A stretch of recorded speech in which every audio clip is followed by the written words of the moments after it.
आई तुझी बायको काय, ती फक्त आणा भाकाशे, तुला दुसरं काही देणार नाही. तुझं जे काही करायचंय ना ते तुझे वडील आणि मी आम्ही दोघेच करू शकतो. समजते ना तुला? हे बघ, संपत उद्या वकील घेऊन येईल. तू काहीही न बोलता न वाचता त्याच्यावरती सही करायची. समजलं?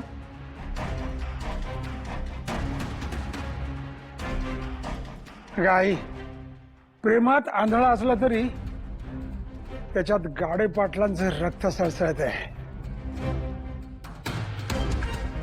मला खात्री आहे तो त्याचं तारुण्य वाया घालवणार नाही. चल उद्या वकिलाबरोबर भेटू. हा, त्याची काही गरज नाहीये पप्पा.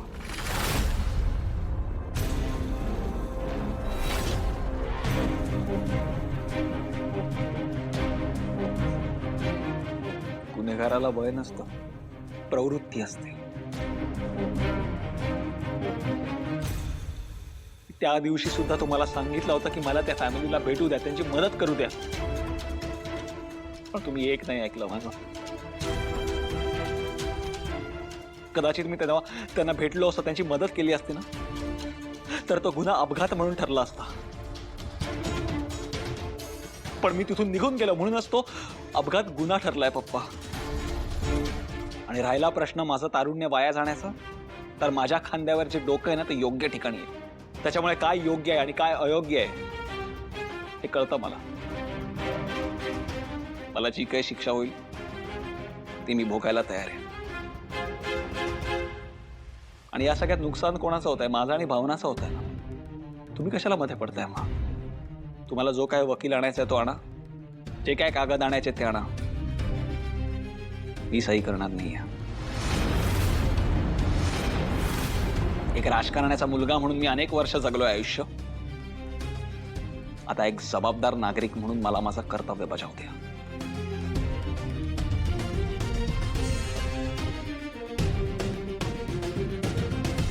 अरे सिद्धू पण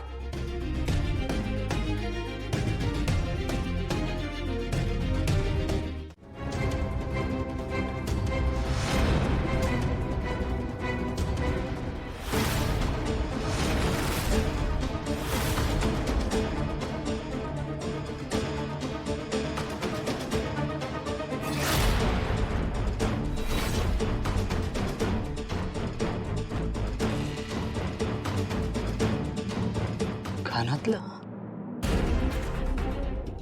हे कानातलं माझ्या गाडीत कसं काय असू शकतं? आजवर जानू सोडून इतर कोणीही मुलगी माझ्या गाडीत बसली नाहीये. कोणाची हिंमत सुद्धा झाली नाही. मग हे कानातलं इथे कसं काय आलं?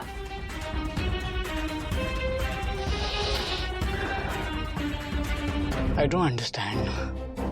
इतक्या दिवसात मला हे कानातलं दिसलं नाही आणि नेमकं आजच कसं काय दिसलं? हा, असं कसं काय असू शकतं? युनिवर्स मला सारखं सारखं जानू जिवंत आहे असे सायन्स का देत आहे? बस. काका, मला असं वाटतं या घरातलं पहिलंच शुभ कार्य आहे, तर आपण घरातल्या सगळ्यांनाच सामावून घ्यायला हवं ना.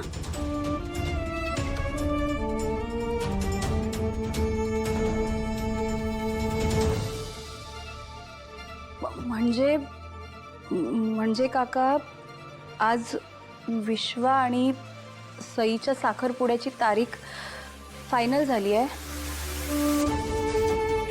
आणि आपण अजून कोणीच आजोबांशी बोललो नाही आहोत. तेच म्हणत होते मी. हां, अगदी खरं आहे तनूचं म्हणणं. म्हणजे बघा ना, तनू आल्यापासून आप्पांच्या तब्येतीत किती फरक पडला नाही का? आणि आपण विश्वा आणि सईच्या साखरपुड्याबद्दल जर का आप्पांशी बोललो तर त्यांची प्रकृती अजूनही सुधारेल. एकदा तिच्या बोलण्यावर विश्वास ठेवून बोलूयात ना आप्पांशी.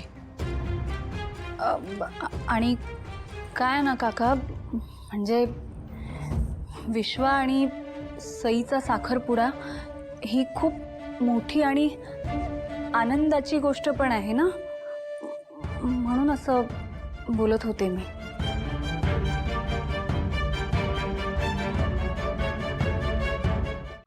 And onion.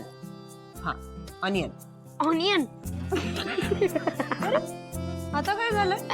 अगं आई, ते ऑनियन असतं. ना मग तूच कर सगळं. सगळं येत असताना क्लास कशाला हवाय रे तुला? बघितलं ताई, याला सगळा अभ्यास येतो तरी याला क्लासला जायचंय. रोजचं खूळ नवीन काहीतरी. काय रे, क्लास लावला की मगच मार्क मिळणार आहेत का?